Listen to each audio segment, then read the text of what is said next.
Hi, I'm Tamara Kelly from mooglyblog.com, and in this video, I'm going to be demonstrating how to crochet the Olivewood Mittens. As you can see, this is a matching set with a head, a scarf, and now mittens as well. Great for gifting, wearing, and of course, donating to Warm Up America. Let's get started.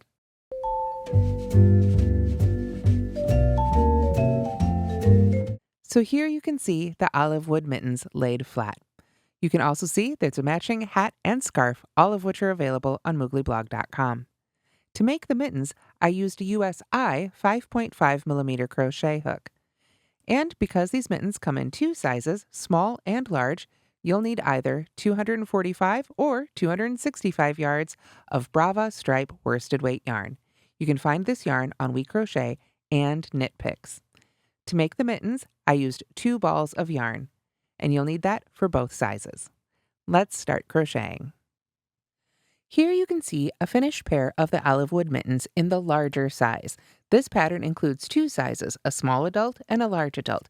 This is the larger adult, and as you can see, it's a little bit big on me. You can also see, though, that it's got a longer wrist length. This allows you to fold up the cuff if you prefer that look to your mitten. You can wear them either way. Personally, I like them long to keep my wrists warm in the winter. Each of these mittens are exactly the same, so you work the same pattern twice to make a pair of these mittens. But one more quick note. I wanted to point out, as you can see, the color layout here is remarkably similar in both of these mittens. You will need 2 balls of yarn in the recommended yarn, We Crochet Brava stripe, in order to make these mittens. Since we're using 2 skeins anyway, I recommend you start each mitten with a new skein. This will allow you to get close to where you started color-wise way with the other skein before you begin the second mitten, so you can make them match as close as possible. To make our Olivewood mittens, we start at the cuff and work our way up. So we're going to begin with 24 or 28 foundation double crochets depending on what size you're making. Here you can see I've made my slip knot and chained 2. To make my first foundation double crochet, I'm going to yarn over and go into the underneath hump of the first chain I made, the one right next to the slip knot. I will yarn over and pull up a loop. Now, the loop I just pulled up will become the chain at the bottom of my first stitch. There's my yarn over, and there's my active loop. I'm going to yarn over and pull a loop up through that chain, so to speak, and now we can finish our double crochet as normal. Yarn over and pull through 2, yarn over and pull through 2. Since this is the first stitch of our round, I do recommend you go ahead and put a stitch marker right in the top of this first stitch. That little chain 2 at the beginning won't count as anything other than a turning chain. To continue making foundation double crochets, I'm going to yarn over again and find the 2 loops at the bottom of the stitch I just made, the previous stitch. You can see down here, there's 2 loops right at the bottom. I'm going to insert my hook, yarn over and pull up a loop, and now this will be the chain at the bottom of this stitch. So I'm going to yarn over and pull a loop up through the chain, and then again, finish my double crochet. Yarn over and pull through 2, yarn over and pull through 2. Let's make a couple more. Yarn over, find the 2 loops at the bottom of the previous stitch, the one you just made. Yarn over and pull up a loop. Yarn over and pull through just that loop, then finish your double crochet. One more, we'll yarn over, go to the 2 loops at the bottom of the previous stitch, pull up our loop, yarn over and pull through 1, then yarn over and pull through 2, and yarn over and pull through 2. So continue this until you have the number of stitches made for your size. So after you've made the number of stitches for your size, it's time to go ahead and join to the first one. But first, I wanted to show you really quickly why I chose to use foundation double crochet stitches for this. If you're someone who prefers to avoid foundation double crochet stitches and just crochet into a chain, then you can absolutely do that. You can use whatever method gives you the right number of stitches. But I do recommend trying to learn the foundation stitches because of this. Look at that great stretch, especially in something like this. For the cuff of a mitten, we want to have some stretch there. And of course, a chain just doesn't have it. So if you can, do try to take the time to learn this technique. I think you'll really enjoy what it can do for your projects. So that little lecture said, now let's join in the round. We want to make sure not to twist our cuff. So if you need to, you can use a little table to lay it out in front of you. Bring it around so we can join to that first stitch with our slip stitch here. Now, if you'd like, and I do recommend, it, you can go ahead and put another stitch marker here in the last stitch of each round. And the reason I really like to do this, especially when working in the round, is because we've got that slip stitch and we don't want to accidentally start thinking of it as a stitch. So now we're finished with round 1 and we're ready for round 2. Rounds 2 through 6 are all going to be the same, and they're going to be building up the ribbing for that cuff. We're going to start each round with chain 1, and then we front post double crochet around the next stitch and back post double crochet around the stitch after that, alternating back and forth around to create our ribbing. So I've got my chain 1 on there. I'm going to go ahead and remove this stitch marker out of our way. I will yarn over, and then I'm going to go around the post of our first stitch. Remember, this little chain 2 here is a turning chain. It doesn't count as a stitch, so we want to come here to the post of our first real double crochet, if you will. So I'm going to yarn over, and this is a front post double crochet. So I'm going to come from the front on one side of the post and pop my hook up to the front on the other side. Then I yarn over, pull the loop around the post till it's up and free, and now you can see I've got my 3 loops on my hook. Yarn over, pull through 2, yarn over, and pull through 2. This is the new first stitch of our round, so I'm going to go ahead and put my stitch marker in it. And we can straighten our work out again here. And now we want to back post double crochet around the next stitch. So we're going to yarn over, come to the next stitch here, and we're going to come from behind because this is a back post double crochet. We come from the back, go around that post, and return the hook to the back. Then we want to yarn over, pull our loop up and through until it's clear of the rest, and then we can finish our double crochet. And those are the 2 stitches we're going to repeat all the way around, so let's do those again together. Yarn over, front post double crochet, we come from the front, back post double crochet, we come from the back. Back post double crochet tends to be a little bit trickier, so do take your time as you pull that loop up and around. Let's do one more set together here. From the front, we go around the post and pull up our loop and finish our double crochet. Back post double crochet, we come from the back around that post and return the hook to the back. If you have trouble pulling this loop up and through without getting it sort of tangled up in here, then take the time. You can see how I'm letting the rest of my project rest and sort of fall. I'm really going to just pull this loop up and around. See how I'm clearing everything else out of the way. It's just yarn. It'll bend and move for you. So now we can finish our double crochet quite easily. And as you can see, rather, this starts making a really beautiful ribbed cuff look that you can see a little bit easier here in the lighter brown that this skein happened to start with. And we get this great ribbing effect by continuing rounds and rounds of front and back post stitches. So as I say, repeat round 2 until you have a total of 6 rounds made, and you'll have this beautiful cuff. Since there's a little extra yarn, if you'd like, you can go ahead and make that even longer by adding more rounds if you'd like. After we've got those 6 rounds made, then we move on to round 7. But before we do that, I want to point out something that you might have noticed as well. You can see down here at the bottom of our first round, let me move that out of the way so you can see it a little easier, we've got a gap here. Because we use foundation double crochets, the bottom of our row isn't attached at all. If we had crocheted a chain and then attached and crocheted into the chain, they'd be attached. But with foundation stitches, that doesn't happen. There's an easy fix. We don't have to have a big gap at the bottom of our cuff. We already have our tail end of our yarn ready and waiting for us from where we began our project. So before we weave it in, we just want to put it to use. Go ahead and put it on your yarn needle and then sew it to the other side. It'll cinch right up and you won't even be able to tell. It'll look absolutely perfect. Now we're ready to continue with round 7. Okay, so to begin round 7, we begin with a chainless starting double crochet. This is my preferred double crochet start substitute. I use it in place of the chain 3 that usually counts as our first double crochet. If you prefer, you can simply chain 3 or use a stacked single crochet, whatever your preferred method is. Let me show you mine. To make the chainless starting double crochet, I'm going to start by pulling my loop up to the height of a double crochet. I've been making a few, so now I should have a good idea. I'm going to secure the top of this loop with my finger. This is the most important thing. I have to make sure that this loop can't spin on the hook itself. Then I'm going to yarn over with the loop itself and then go right back into our first stitch.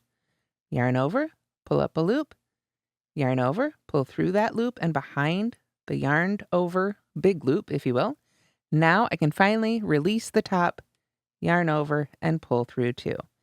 It's a few extra steps, but I think this gives us a really nice start to our round and looks a lot more like a standard double crochet than a chain 3. But of course, you can use whatever method you prefer and whatever works best for you. Because it's our first stitch, I'm going to go ahead and mark it with a stitch marker. And then we can continue all the way around with double crochets. Rounds rather, 7 through 9 are very simply double crochet in each stitch around. We start with the chainless starting double crochet, but then after that, we simply double crochet in each stitch. So however many stitches you had in the cuff is however many stitches you'll have for rounds 7 through 9. But please note, at the ends of rounds 7 through 9, we're actually going to turn. So for round 9 or 7 here, which I'm making right now, we're on the right side of our work. But for round 8, we'll be on the wrong side or the inside. So I will show you how that works as we come closer. So here I am at the end of round 7, and I'm going to go ahead and join to the first stitch. I've moved my stitch markers back up here, so I've got my first and last stitch of this round marked. And this is going to be particularly handy because we're working in turned rounds, which means for round 8, I'm going to turn my work and work along the inside. So again, I want to start with that chainless starting double crochet. And now it's particularly helpful, I think, to have this stitch marked because it can be really easy to get mixed up and figure out where you're supposed to begin when you're working in turned rounds. So again, I will just yarn over with the loop, go right into that marked stitch, and finish my double crochet. If you'd like a closer look at this stitch, you can go ahead to my improved chainless starting double crochet video on YouTube, and that will give you a specific video just for this technique. But now I've got it in my first stitch. So for round 8, again, I just continue to crochet around, double crochet in each remaining stitch. But as you can see, we're now working on the inside of the mitten. So we do the same thing at end of round 8, turn again, so that round 9, working even, but from the outside again. So now we're ready for round 10, which is going to be worked from the wrong side or the inside of our mitten. We work our double crochet substitute, chain 3, whatever it may be, here in our first stitch, which you can see I've already done. Then, depending on what size you're making, you'll double crochet in the next 11 or 13 stitches. After that, you're going to work 2 double crochets into the next stitch. This is the first of our increases for this round. So I'll put a second double crochet right in that stitch, and then, looking at our instructions, we double crochet again in the next 11 or 13 stitches, depending on what size you're making. All right, so after you've worked those 11 or 13 stitches, that will bring you to the last stitch of the round. We've worked that last stitch in the last stitch of the previous round. So where's that extra increase going to go? What we're going to do is put 1 more double crochet in the same stitch that very first chainless starting double crochet or double crochet substitute was worked into. We want to have our increase in that stitch. So we'll go ahead and put our stitch marker there. And at the end of this round, you should have a total of 26 or 30 stitches, depending on the size you're making. We join it with a slip stitch, and then we're ready to turn and make round 11. For the next 2 rounds, we need to continue increasing along the sides to create the shape for our mitten. So for round 11, we're going to turn again and work from the right side. What we're going to do is work a chainless starting double crochet and double crochet in the first stitch. Again, if you'd prefer to chain 3, you can do that. Whatever your preferred method of starting a row of double crochet is all good. Just going to go ahead and get mine right in here in our first marked stitch. So of course I will move that stitch marker right on up now. So I've got this stitch marked. I always like to try and just catch those top 2 loops so I know right where my hook is going to go. Then I'm going to double crochet again in that same stitch. And now we double crochet in the next 11 or 13 stitches, depending on what size you're making. All right, so after you've crocheted in those 11 or 13 stitches, if you look at your work, you can see that's brought us back to the increase in the previous round. So now we're going to work 2 double crochets in each of those 2 stitches. So 2 double crochets in the first, 1 and 2,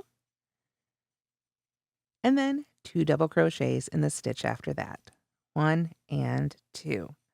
Then, no surprises here, we're going to double crochet in the next 11 or 13 stitches. So now, after you've worked those 11 or 13 stitches, there should be one stitch in the previous round remaining, and we're going to work 2 double crochets in that very last stitch. So we can go ahead and take the stitch marker out of our way here, and we're going to get right in there with our last 2 stitches for this round. So at this point, or rather after round 11, you should have a total of 30 or 34 stitches, depending on what size you're making. I'll move my stitch marker right on up here. There we go.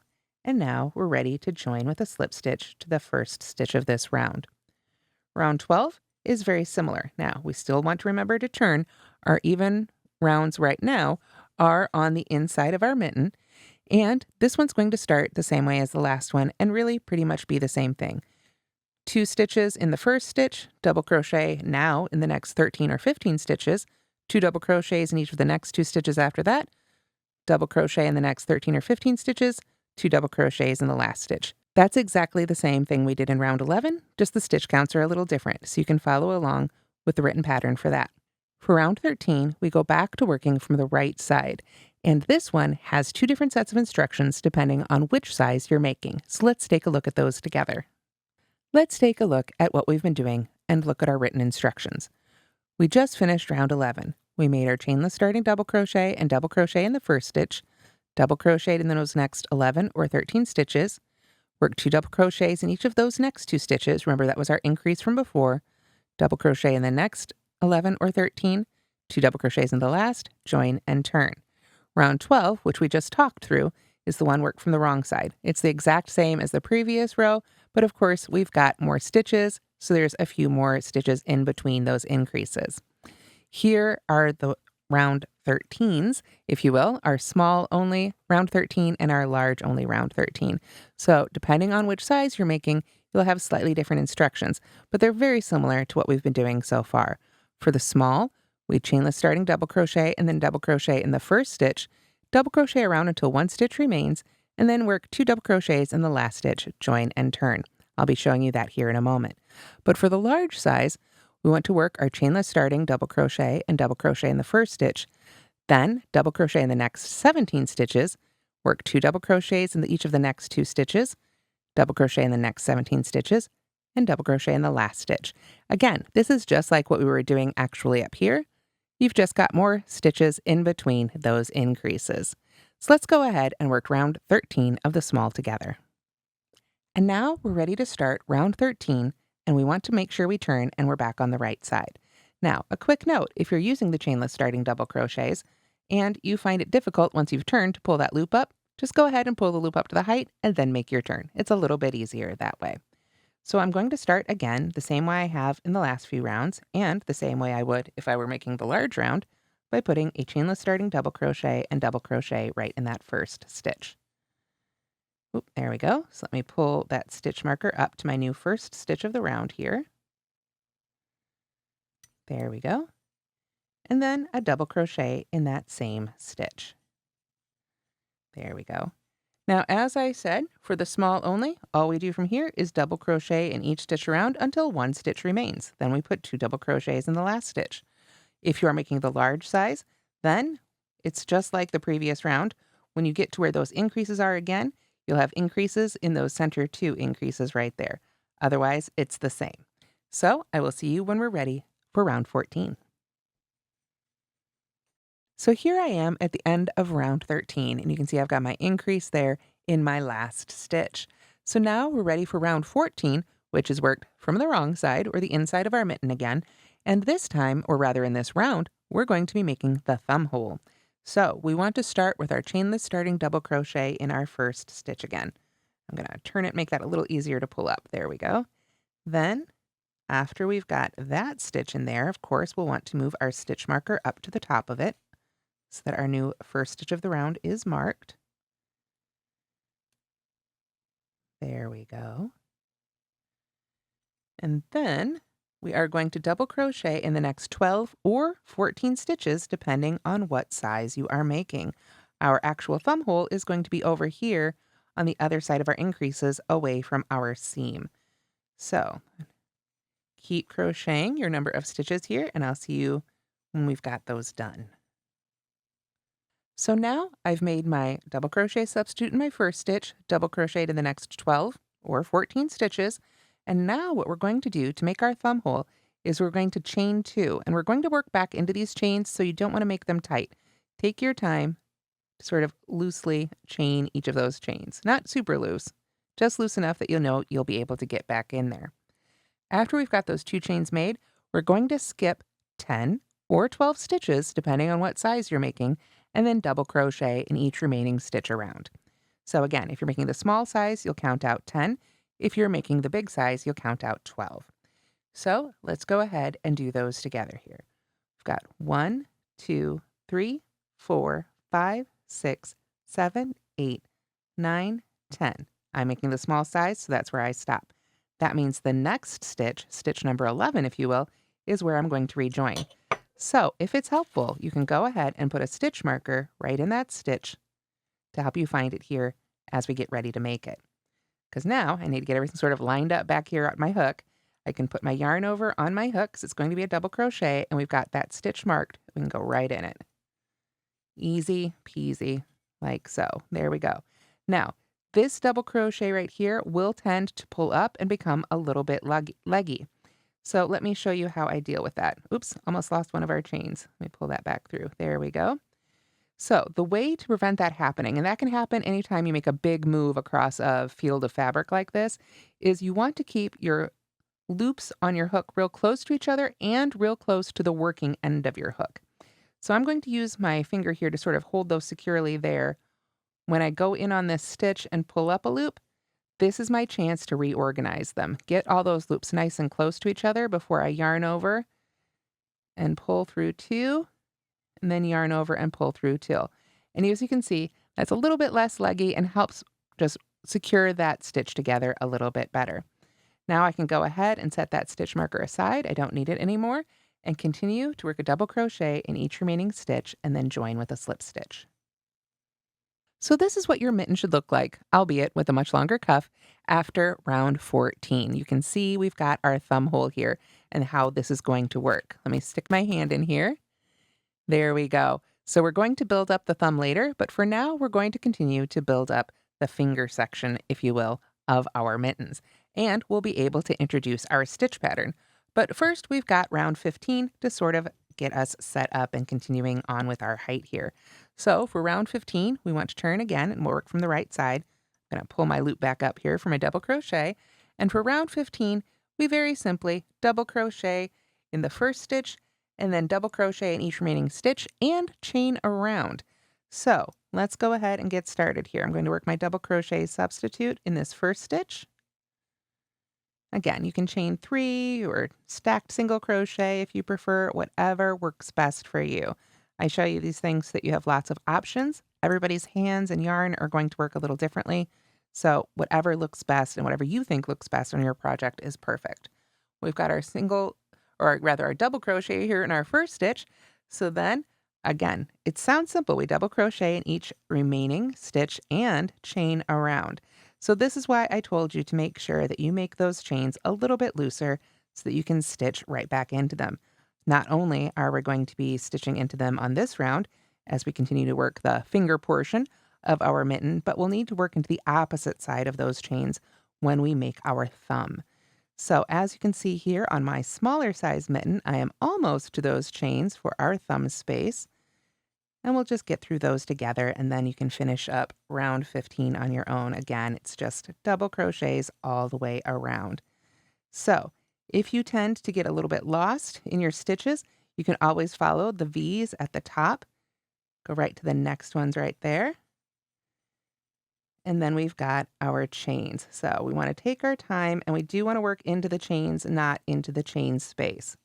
We will need the other half of these chains, that other unused loop down there, when we make our thumb. So there we go. We work a stitch into each of those chains, and then we're right back to our stitches. Easy peasy all the way around. Join with a slip stitch. Now in round 16, we get to start our textured stitch, which is our section you can see on our finished mitten right through here, where we use some special decreases to create texture. Now, If you don't care for this texture or you'd prefer a smoother mitten, so to speak, you can go ahead and skip this and just make a few rounds of double crochet to make up that height. Now, let's go ahead and make round 16 together. And this is going to be the same for all sizes, both small and large. We don't change our stitch count until we begin our decreases for the tips of our fingers. So for round 16, we are back on the wrong side of our fabric, so we want to make sure to turn. And now we're going to begin with a chain 1. Now, for the first stitch, we are going to single crochet 3 together in the first 3 stitches. So we want to make sure to go into our first stitch first. Go figure. Move that stitch marker out of the way and pull up a loop. Then the second stitch, then the third. Pull up a loop from each of those stitches. You'll have 4 loops remaining on your hook, and then you're going to yarn over and pull through each one of those loops. Then we chain 1 and begin our repeat that will take us the rest of the way around until we've got 1 stitch remaining. So what we do for our repeat is we single crochet 3 together in the previous and next 2 stitches. So let's do that together. We've got our chain 1 there. I'm going to go right in the last stitch we worked those 3 loops into. The last stitch we worked into is to be the first stitch for this one. Go in there and pull up a loop.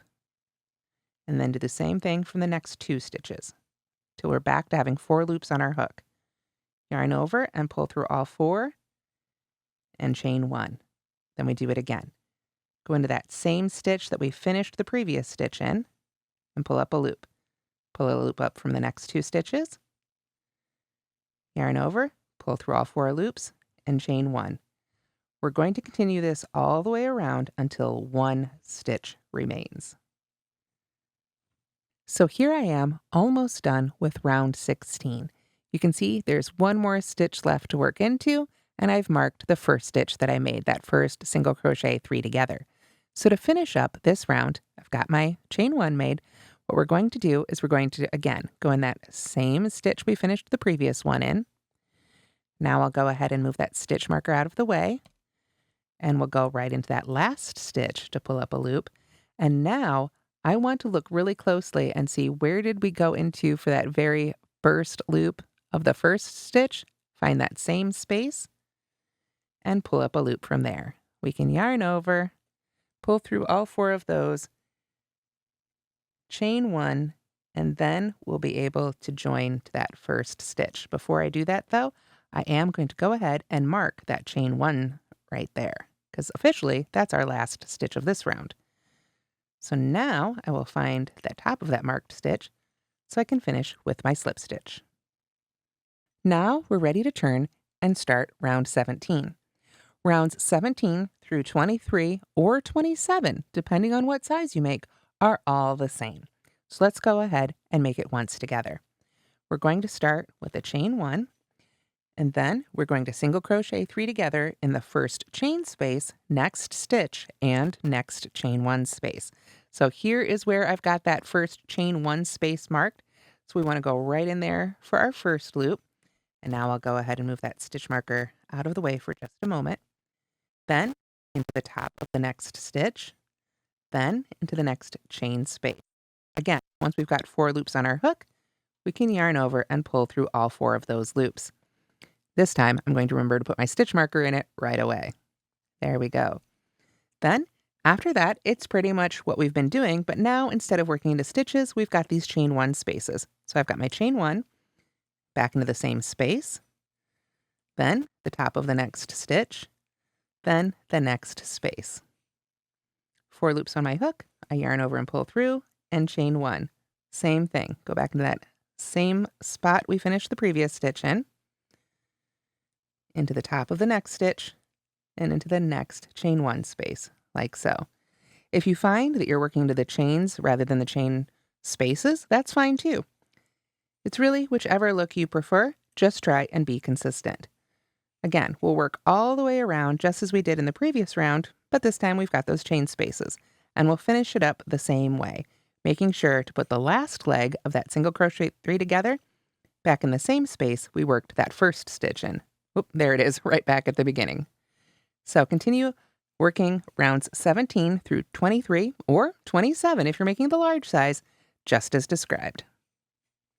After you've made those rounds of texture, it's time to decrease for the ends of our fingers. And round 1 of our decreases is going to be back on the wrong side of our fabric. We're going to begin with a chain 2. And this is not going to count as your first stitch. You're going to skip the first stitch and then double crochet in the next 12 or 14 stitches, depending on what size you're making. So we had that first stitch marked. We're going to go ahead and skip it and go right to the next stitch and put our stitch marker right in the top of that stitch. There we go. Then we are going to, again, double crochet in the next few stitches. We were supposed to do 12 for the size I'm making, so there's 1. Now, if you'd like, you can go into the chain spaces or the chains themselves on this round, whichever you prefer, whatever is easiest for your hook to find, whatever is easiest for you. Again, I just do recommend that you try and be consistent all the way around. So after that, we're going to double crochet 2 together. So that means we yarn over, go into the next stitch and pull up a loop, yarn over and pull through 2.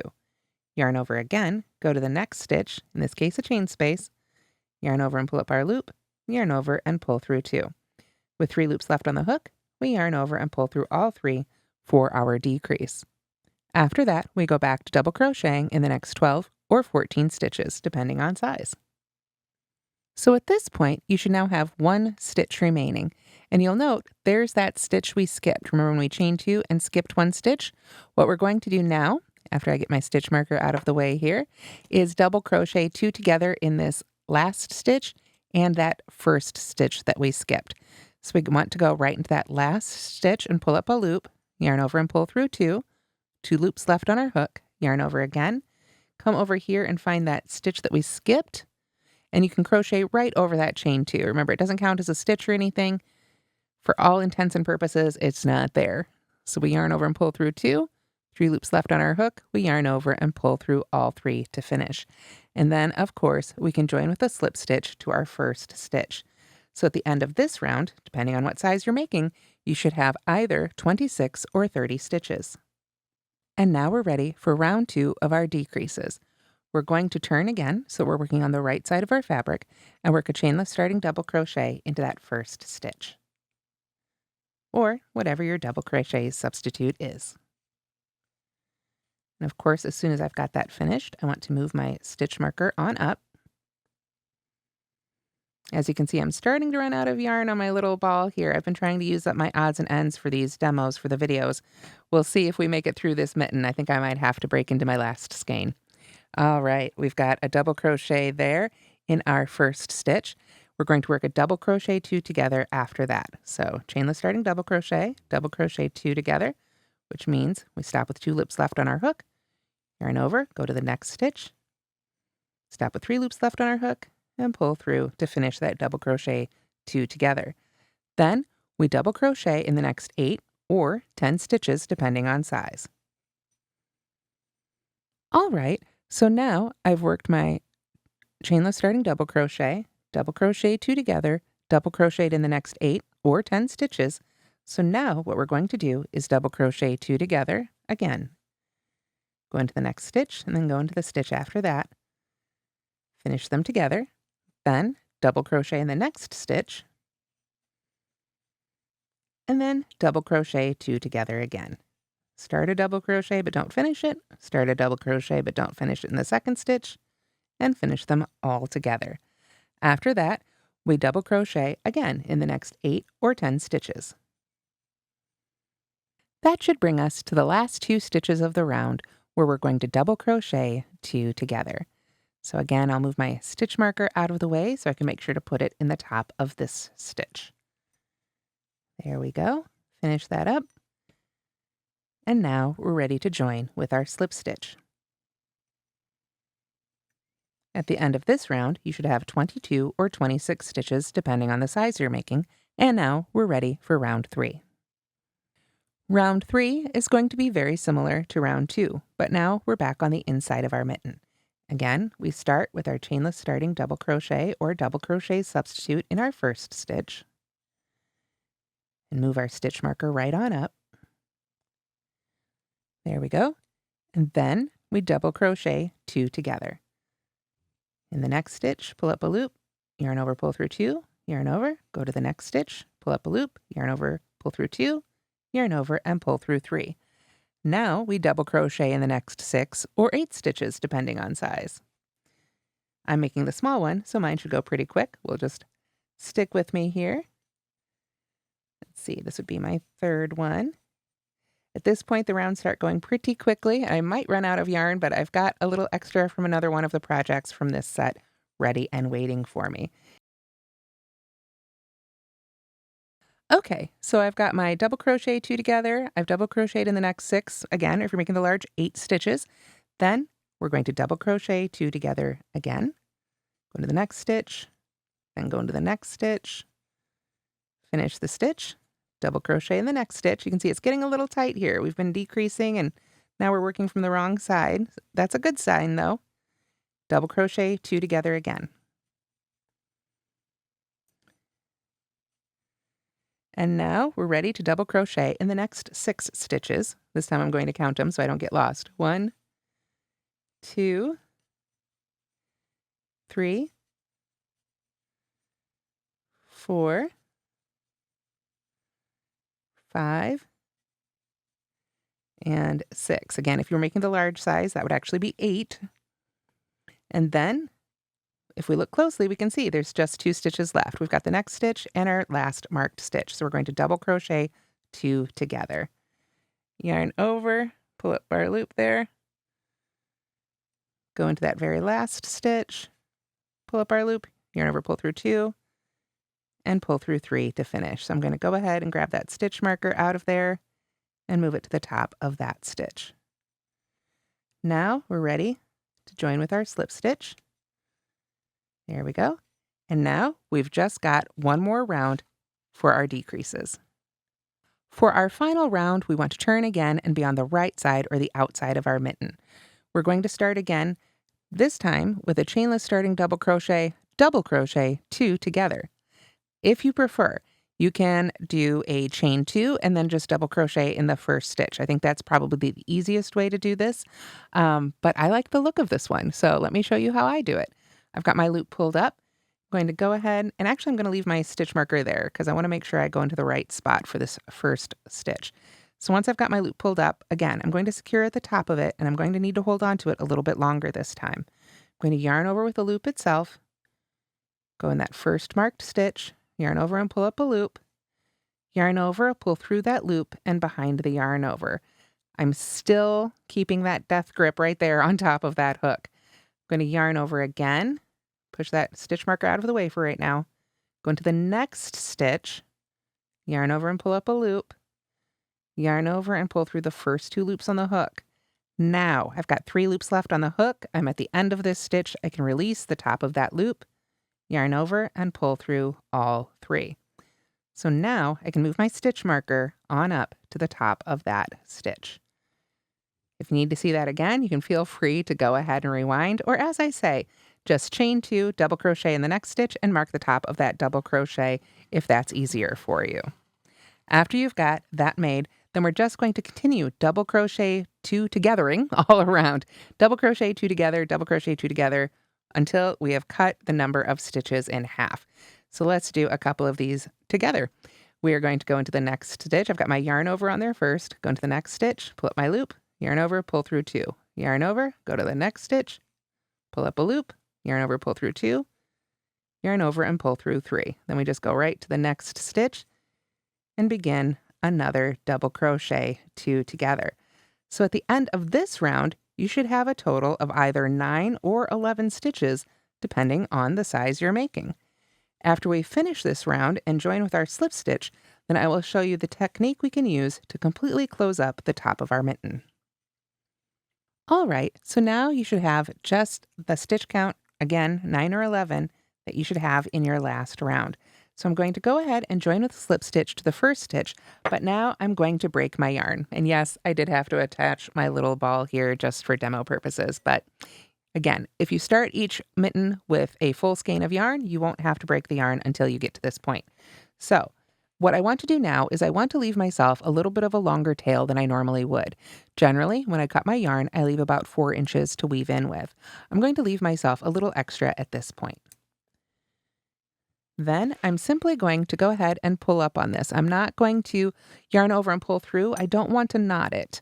I want to just pull that loop right on up through. I'm also going to go ahead and get these stitch markers out of the way. We don't need these until we're ready to go back to the thumb. So now what I want to do is grab a yarn needle, tapestry needle, whatever you like to call it. Make sure it's one that's big enough for the yarn. And we go ahead and put the yarn end on our needle. We would need to weave in our end anyway, but we're going to make it do an extra job, if you will, before we do that. You can see at the top of our mitten here, we've got a little bit of a gap. We can use this tail end to cinch this closed really beautifully.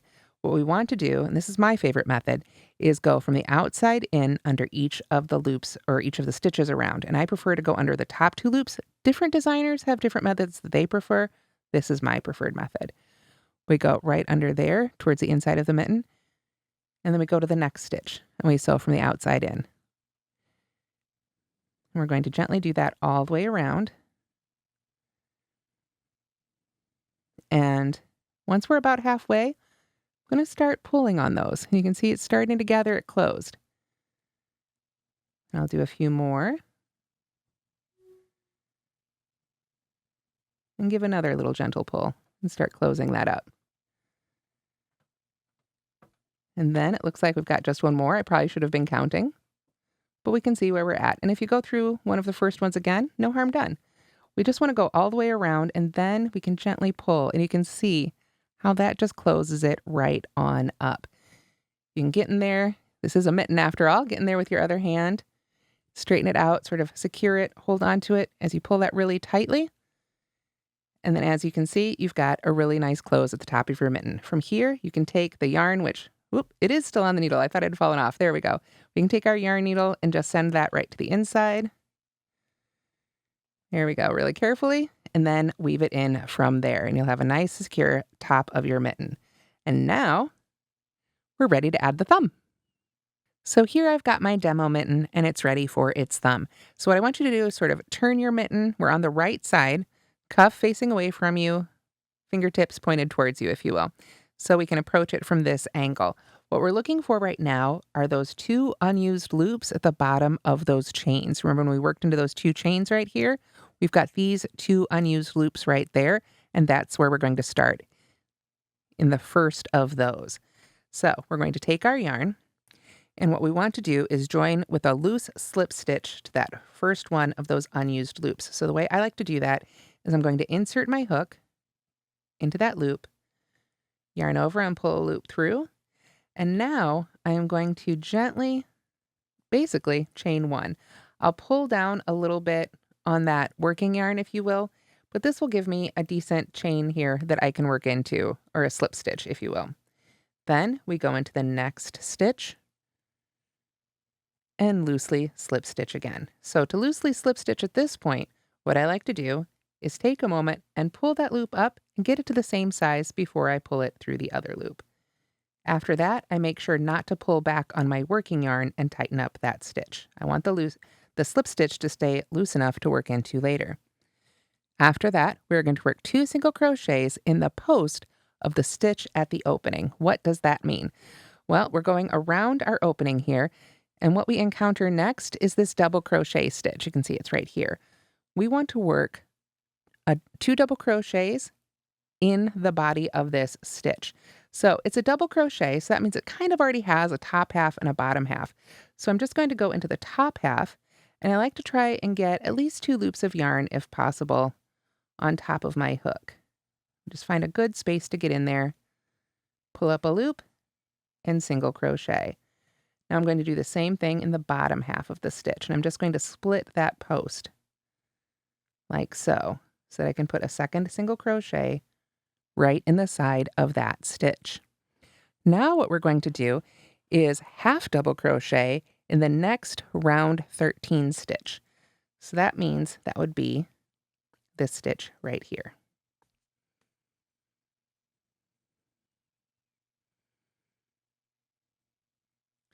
Then we're going to double crochet in the next 8 or 10 stitches, again, depending on size.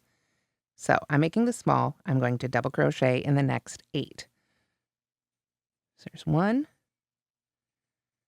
2, 3, 4,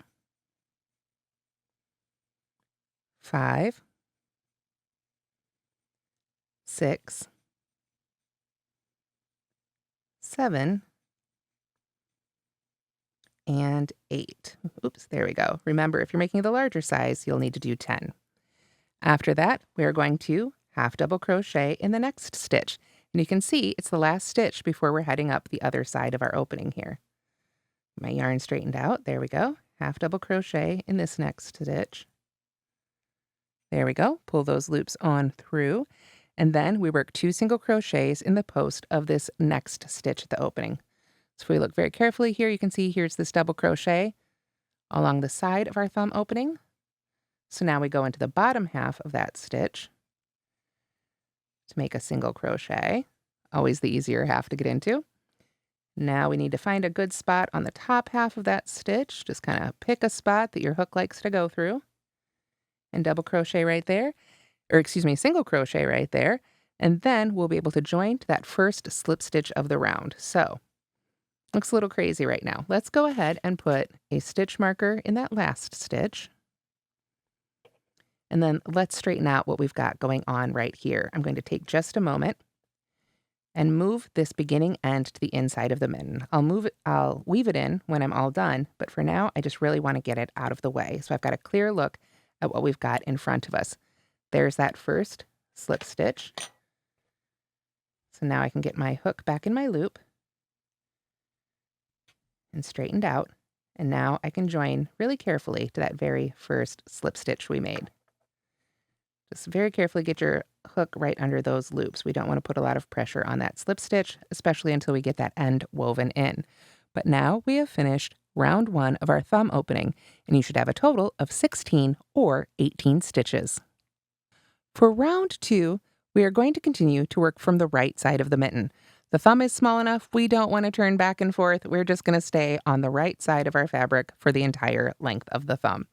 So we start with our chain 1. Oops, there we go. And then we are going to work a single crochet 2 together twice. So that means we go into that first loose slip stitch and carefully pull up a loop. Then the next stitch and pull up a loop. Yarn over and pull through all 3 of those loops. I'm going to go ahead and grab another stitch marker. Now this is the first stitch of our round. So I'll go ahead and mark that one. There we go. Then it says to single crochet 2 together again. So this will be in those 2 stitches that you worked in the side of the post. Like so.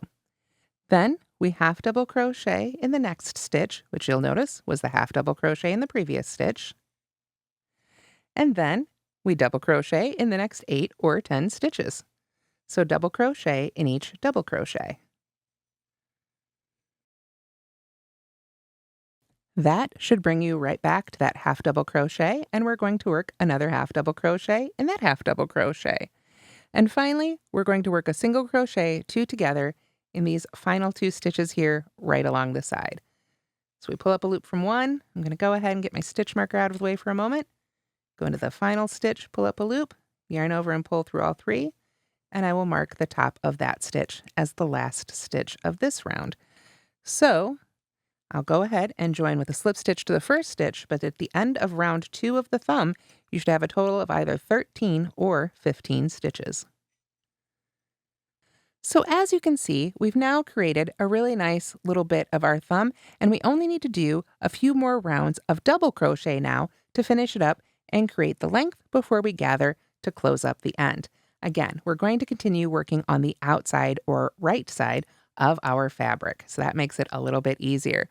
Rounds 3 through 5 or 6, if you're making the large size, are all very simply double crochet in each stitch around. So again, I like to start with my chainless starting double crochet, but you should use whatever you've been using for the rest of your mitten. Whatever technique you like to use is great. Just be consistent and make sure you use it for the whole mitten as well as the other mitten.